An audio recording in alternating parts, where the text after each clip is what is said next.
Hello, I'm the Nostalgia Critic. I remember it so you don't have to. Well, an overwhelming amount of viewers have made it clear that there are two films that put the sin in cinematic shitmongering that I must address. Street Fighter and Mortal Kombat. And God can't tell you how much I don't want to review these suckers. If someone gave me a choice between sitting through these movies again and being crucified, I'd say, grab the nail gun, I hear there's a lumber sale at Home Depot's. Both of these movies are based on the best fighting games that ever hit the arcades. Street Fighter 2 for its speed and gameplay, and Mortal Kombat for its violence and gore. But luckily, all that violence and gore had absolutely no disturbing side effects on our decent childhoods.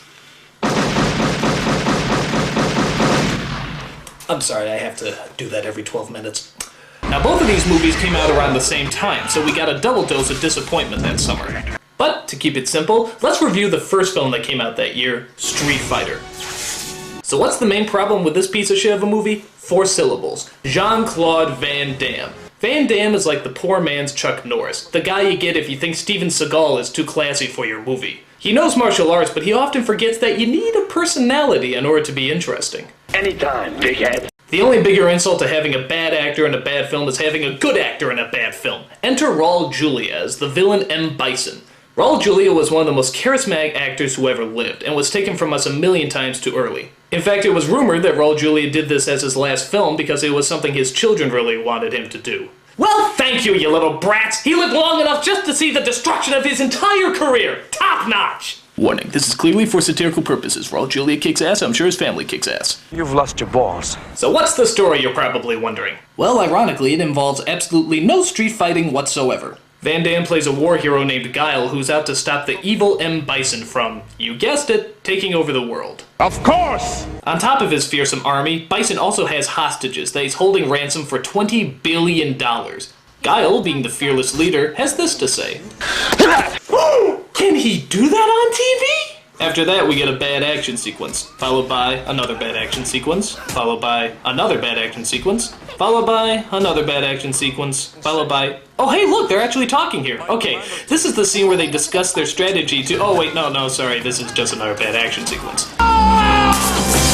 Guile's accompanied by 3 other fighters, Chun-Li, Balrog, and Honda. They represent some sort of journalistic secret agent fighting squad who are also out to take on M. Bison. Now that's just violating nonpartisan reporting. Yes, time! These 3 obviously have a very difficult task ahead of them. Not taking on M. Bison's fearsome army, but trying to figure out what the hell their fearless leader is saying. Call it a wake-up call. A wake-up call? What's a wake-up call? If I'm not topside in 15 minutes. What? And destruct his defenses. Huh? If Sagat runs against the Bison. Who?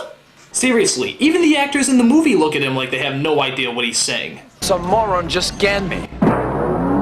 I hate to admit it, but I think I might actually be missing Schwarzenegger. Get the hostages out! Get the hostages out! Things start looking up when it appears that Guile has been shot and murdered in the middle of a violent shootout. Hey, alright, this movie's finally starting to get good! It turns out that Guile's still alive, and this death scene was just an attempt to fool the enemy, even though they spot him on a speedboat just a few moments later. Which makes this scene entirely pointless. By the way, I love Guile's army fatigue of blue camouflage. That'll really come in handy if they're ever fighting in the sky or underwater. The rest of the story is kinda hard to keep track of, considering how there's so many damn characters. Most adaptations have the problem of leaving a character or 2 out, but not Street Fighter. No, they have the courtesy of giving us every single damn annoying character these games ever produced. Like Guile, and Bison, Chun-Li, Honda, Zagat, Balrog, Ken, Ryu, Cammy, Zangief, DJ, Vega, Dhalsim, T-Hawk, Blanca, Sneezy, Dopey, Grumpy, Dancer, Prancer, Comet, Cupid, Cubby, Tommy, Pinky, Brain, John, Ringo! The Professor and Mary Ann. It's a nightmare! Everyone in the world is here! It's like a Street Fighter Christmas! Okay, I'm gonna do you a favor and show you the only funny scene in this entire movie. It's when the villains are watching a TV screen showing a truck of explosives riding out of control, only to find that the truck is actually heading right towards them. Quick! Change the channel! Okay, that's kind of funny. But trust me, it's not worth it to watch painful scenes like this one where the most stereotypically smug British man tells Guile that they're giving in to M. Bison's demands. Deliver these instructions to your troops, then consider yourself relieved of your command. We think we can deal with General Bison. Now, if you'll excuse me, I'm off to burn down an orphanage and puppy farm. Then Guile delivers a speech that even George W. would find epically ridiculous. Our superiors say the war is canceled. We can all go home. Oh, God. I don't know how much more of this movie I could take. Bison is getting paid off for his crimes. And our friends who have died here. But we can all go home. Yes, very tragic. I got things to do, so I'm just... Meanwhile, ideals like peace, freedom, and justice, they get packed up. But we can all go home. Well, we would if you would stop yapping your trap. Well, I'm not going home. No, don't do this to me, Van Damme. You said I could go home. I'm gonna get on my boat, and I'm going to kick that son of a bitch Bison's ass. Heart of a poet. Now, who wants to go home?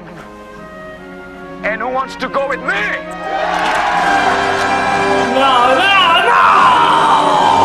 One subplot out of the billions going on here involves Guile's friend Blanca, who's transformed into a mix between the Hulk and one of those cavemen you see from the Geico commercials. You're joking. This is done by a scientist named Dalsum, who's just a dead ringer for the Dalsum in the video game. Can you tell the difference? I sure can't.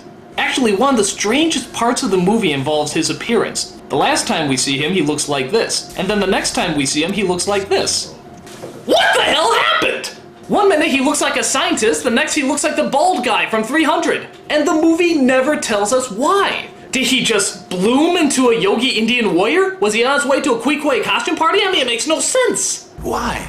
So after an onslaught of bad lines and lame action scenes, we finally get to the showdown between Guile and M. Bison. Granted, Bison's army is totally outnumbered and all they have to do is shoot him in order to end this stupid war, but nope, Guile wants to risk thousands of lives so he can show off his cool hand-to-hand combat moves. Okay. A 30-year-old heavyweight takes on a 50-year-old dictator? Gee, I wonder who's gonna win. What a shock. At some point, Bison regenerates himself and is able to levitate throughout the room. So he flies up into the air and hits Guile straight on. And then, after that, he flies up into the air and hits Guile straight on. But then he has the brilliant strategy of flying up in the air and hitting Guile straight on. I think finally the 12th time he does this, Guile gets an idea. Maybe he should hit him.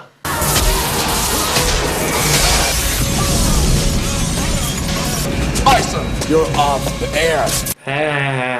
I think probably the strangest scene, and trust me, that's saying a lot, comes at the very end when Guile tries to rescue Blanca and Dalsum. Blanca says he can't face the world looking how he does, so Dalsum decides to look after him in the comfort and safety of a burning building.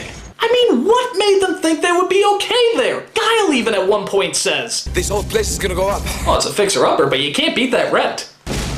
Gee, I wonder how the armies feel knowing that Guile's best friend and an innocent scientist were lost in that explosion. I guess they're taking it pretty well. Horrible movie, sucks ass, next film.